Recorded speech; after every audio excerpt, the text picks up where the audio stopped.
To pay back everyone on this website that helped me as I went through my design choices, I decided to make a video of some of the design choices that I made and some of the things I learned during the building process when designing my kitchen, and what I like and what I might change moving forward.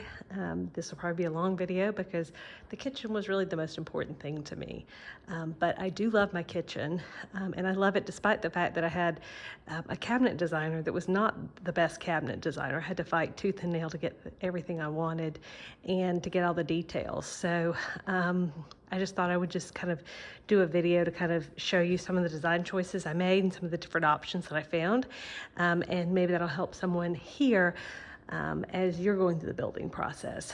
The first thing about my kitchen that I think is probably not standard is that it actually has a peninsula and an island, and the island is actually not a working island. A seating island. It's actually a working island because we have a breakfast table here, and we mostly eat at our breakfast table. So that was a design choice I made because I wanted a lot more cabinetry, and if I'd put this as a seating island, I would have lost this peninsula here. And I would have also have lost this wall. And that's probably one of the best features I kind of like about my kitchen, is that it's a U and that the horseshoe portion of my kitchen is hidden. So you'll see this kind of can see here, but when you're just standing here, you really can't see on this side, or you have to look really hard to see what's on this back side. And the reason why that was important for me, or why I really like that, is because I don't have an Instagram kitchen. I have a working woman's kitchen. And so I leave things out on the countertops. My coffee maker's out. I don't really want to have to go into a back kitchen in order to get it. But this kind of helps me to kind of hide some of the mess. And if somebody comes over, the formal company will come into my kitchen with me and they'll see it and they won't care. I mean, the informal company. The formal company, they may stand out here and it doesn't really matter. But effectively, the first impression, I think it's much easier to keep clean, this area right here. The other thing is, we recently had a graduation party for my oldest child, and what I wasn't really sure about was whether or not to put any kind of seating on this peninsula. And the reason why is I have a walkway here that's about, I think, 3 feet 4 inches. And I didn't really want to pull this out too much and interfere with that. And so one of the decisions that I had to make was, do I have an overhang? And I ended up only going with, I think it's 7-inch overhang. And I had no intention to put any kind of benches here. But kind of on a whim, I found these benches at, is it Home Goods, or the home store, I think is what it's called. And they were like $30 a piece with this coupon. I said, I may as well try it. And what I was surprised about was during the graduation party, where we probably had about 35 people here in the house eating, mostly at one time, was how many people would like sit here and just kind of chat, not even necessarily eat, but people would kind of sit on these little benches and eat. And so I think I'm gonna end up keeping them for the future. My kids don't really sit on it at all, but whenever we have like a party or whatnot, people tend to like to congregate there and kind of like lean into the peninsula. The other thing, when I was designing the kitchen, I kind of divided up into zones. So I don't have like necessarily a work triangle, I have zones. And so this is what I call the cooking zone. And the cooking zone has got this cooktop, which is an induction cooktop that I love. And then my 45-inch sink. And love that too. It's a Delta workstation sink. And then my refrigerator is here. And so this is really the main cooktop area. And so that's one zone, and there's a dishwasher that supports that. And then on this other side, and I know I'm very blessed to have it, but I've always wanted 2 dishwashers. I put another dishwasher here with this sink, and this is what I call the baking area.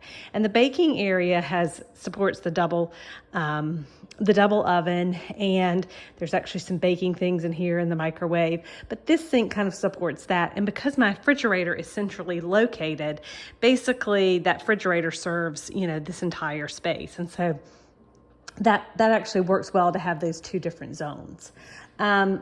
Because my double oven is over there, I actually ended up putting a warming drawer here. And my package actually came with a warming drawer, and a lot of people on these home building websites told me, we hate it, we never use it because it's underneath the double oven. And so I decided to put it here to the right of my cooktop. And the reason why I thought that might work better is it's not low down, first of all, as you can see. And then second of all, if I'm making like pancakes or French toast, it's easy, to just put it right in there, right from the cooktop down into the warming drawer. Believe it or not, I've used this warming drawer a lot more than you would think. And when we had the party, it was great for putting like rotisserie chickens in that I had picked up at Sam's Club. I had some egg rolls, stuck those in there. They kept them piping hot. But it's also really good for just, things that I wouldn't have imagined, like Krispy Kreme donuts. If you want them hot now, you can stick them in there. So that actually really works out well for us to have that there. I know it's a luxury, but if you're going to have a warming drawer, consider where you place it, because we have actually used this here a lot. The other thing about this kind of area that the decisions I kind of had to make was, this is my trash can, and let me see, of course it doesn't work. But it bumps out, and I got that bump out from IKEA. It's much cheaper than buying it from my cabinet maker with Bloom. I think they were going to charge me $600 or $700 a piece to install them, to get the Bloom cabinet maker grade one. The IKEA cabinet drawer pop out is made by Bloom as well. It's just a little bit different. It's, I think, $125. And the only thing you need to remember to do when you're doing that is to put you probably can't see it, but there's an electrical outlet back there for it to plug in. And if you do that, it's right behind this. If you do that, you can just do it yourself for $125. I put my paper towels in here, and the mistake I made with that was this was a fixed shelf. And I ended up taking that fixed shelf out, drilling some holes, and putting it as an adjustable shelf. That's helpful so that if I ever wanted to have like a taller trash can in here, I could have that. Or if anything ever got stuck, it would be easy to get it in and out. As you can see, I've got my I've got my paper towels there. I've not had any problems with smells. I do have that electrical outlet in the back, and I've thought if I ever had a smell issue or if even a bug issue, I might plug in something into that back electrical outlet to kind of help with that. But so far I've not had an issue with that. If I had to do it all over again, and if it was a fight I was willing to make with my cabinet maker, I might have considered just getting a drawer that pulls out. My husband changes the paper towel, and he says it's no big deal. So that's that. For our workstation sink, which I do love, all of our accessories go in this little side drawer right here. And most of the time, at least probably 3/4 of them were stored under there. I do have some bowls that are stored in another cabinet, but most of them are right here. And this is my cutting board, and it is usually out here. I do a lot of work over my sink, and it's very helpful. It's very helpful to just do that here on the sink because it's so easy to clean. And the other thing that I like about having my workstation sink in my island is that I don't actually leave dishes in the sink. That's just kind of one of my weirdo things. I think it's gross to have dishes in the sink. That's just me. But so that wasn't an issue. But even if things are like drying, you can see here, that's from our party this weekend. I can just hide it under here by just sliding that down. So I really like my workstation sink. Let's see here. Oh, these are my cooktop drawers. They fit underneath my cooktop, and I'm able to store all of my drawers, all of my cooktop in these 3 drawers. One thing I had to fight my cabinet maker for was to give me the numbers for this top drawer. And her standard was 5 inches, and I said I needed 6 inches. And she fought me on that. But ultimately, I got what I wanted, and that was the best decision ever because I can now store all of my pots and pans. As you can see, they fit in here pretty easy with that 6 inches, and it makes these top drawers a lot more useful. This drawer is 1 inch less deep or shallower than the one below. And as you can see, sorry, I'm a very bad videographer. As you can see here, I'm able to get all of the lids on top of these. So I don't have to have a separate place to store the lids. And so that's helpful. And then this is the bottom drawer, and it stores my largest pots, with the exception of my stock pot, which is currently sitting in the pantry because this is going to be the stock pot drawer. And this drawer is made to look like two drawers, but as it turns out, it's a great place to put warranties and manuals until I can get them sorted. So that was a choice I made there. This is a little bit different in that a lot of people have the pullouts for holding their utensils. And I thought about that, but what I didn't like was how a lot of times those utensils, they could fall out one way or the other. And so what I ended up doing was just getting two drawers. This is one that's made to look like two drawers, but this is a single drawer and it's deeper. And I just got Crocs. On, I actually bought them before. There's 3 of them in there. And I made sure that drawer was big enough to hold those Crocs. And now I can put those things in there and nothing can fall out. But the other reason why I did that was because I thought that if I did that, this drawer would become a lot more accessible. And as it turns out, it is a lot more accessible to be able to get out, my oils and whatnot in there rather than having to go through the side and pick it up. So that's just 2 drawers. So I didn't have to pay the upcharge for that. Let's see what else I did in here.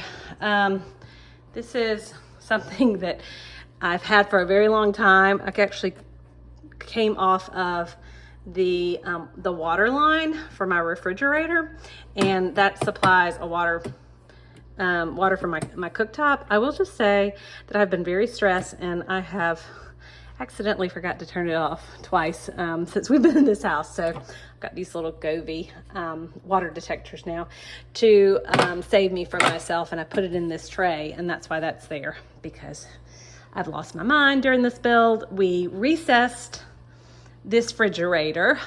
This is a 2x8 wall. This is a 2x4 wall, and that allowed us to push that wall back in this area so that we could push this refrigerator back in further. I made it a little bit bigger, this refrigerator left and right a little bit bigger, just because, well, I just hate being limited by what future replacement fridge I get. I probably shouldn't have done that, but that's just me. I just want the fridge that's best for me, and I didn't want it to be limited by that. So I've got a little bit room there and a little bit room there. This is a drawer for my pots and pans. And one thing that I didn't know is that whenever they did this, they didn't do it this way. They didn't do it left to right. They did back and forth. You get a whole lot of storage that way. The only negative of that is if you use those 2/3 or 3/4 baking sheets that basically take up all the room in your double oven, so you can just cook on the whole surface. Those don't fit in there. They're not long enough this way. Thankfully, I've got a drawer down here, and so they fit fine here. Again, this was another kind of fight with my cabinet maker because I'm all of 5'1", and I did not want these too tall. And she said this drawer was going to be useless, and it's fine. It's fine for this. So I can't remember. I think it's maybe 10 inches. The oven is 10 inches from the floor, but I thought a lot about that whenever I was placing my oven, was, what was accessible for me as a short person. This is my microwave drawer. That works really well. One of the things I've recently solved is, in all of my previous microwaves, I've had like a piece of silicone that fits in the round thing that goes round and round, and I just throw it in the dishwasher whenever it gets dirty.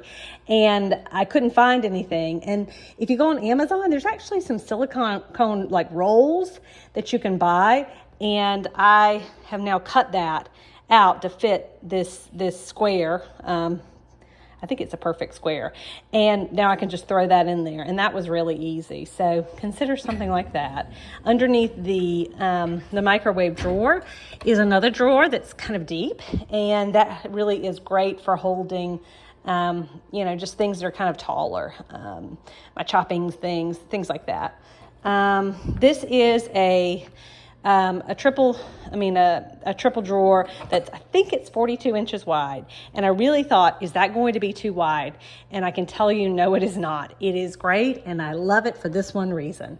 I'm able to put my plates in here. My plates fit in here. I have 3 kids ranging in age from 17 to 8, and this is an area where they can unload the dishwasher. We usually put our plates in this dishwasher. It just really works well.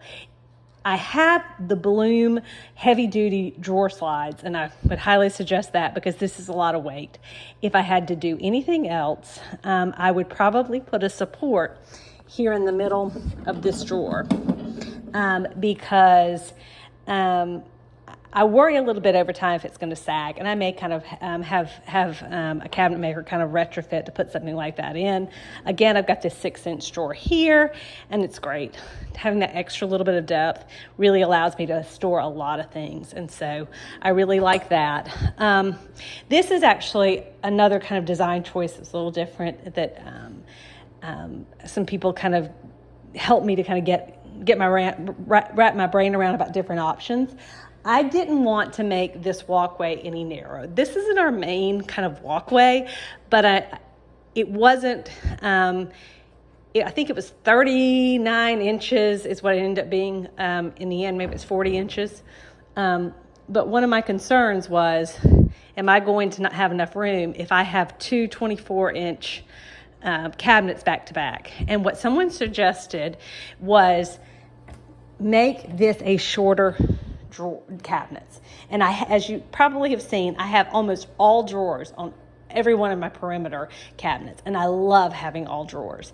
But if you're going to have bottom cabinets, I think the best bottom cabinets are those that are actually shorter than 24 inches. These are 16, I think, inches, and that is the absolute perfect depth for appliances, one level of appliances. So I'm not having to move any appliances around to get them in there. I don't have to have any kind of like slides. It's just one level, 16 inches, all the way down here. As you can see, I mean, just one appliance in here. These are actually these are what I call my baking boxes, and they're just like little Sterlite shoe boxes. They fit in there perfectly. And whenever we bake, we just pull those baking boxes out and slide them right back in where we're done. So if you have cabinets, don't think you have to have 24 inches deep, especially if you have a custom cabinet maker. These 16, 17-inch cabinets are just really very useful, much more useful than the deeper ones. And then I have in here, we have a charging station. And then probably the final thing I'll show you is my pop-up. And it is right here. And this pop-up it's made by, it just left me, S-Box. S-Box Chameleon makes this pop-up. And this pop-up uses a piece of your stone to cover it. And I like it a lot. I know a lot of people don't want to put anything in their island, and that's fine if you don't, but I use it all the time because this sink is here. And so it's very convenient to me to have power in the center of the island. And once it goes down, it's very hard to see. A lot of people don't even know it's there. So if you are considering power in the middle of your island, that is something that you may want to get or look into. Anyway, sorry about this long video. Hope this is helpful.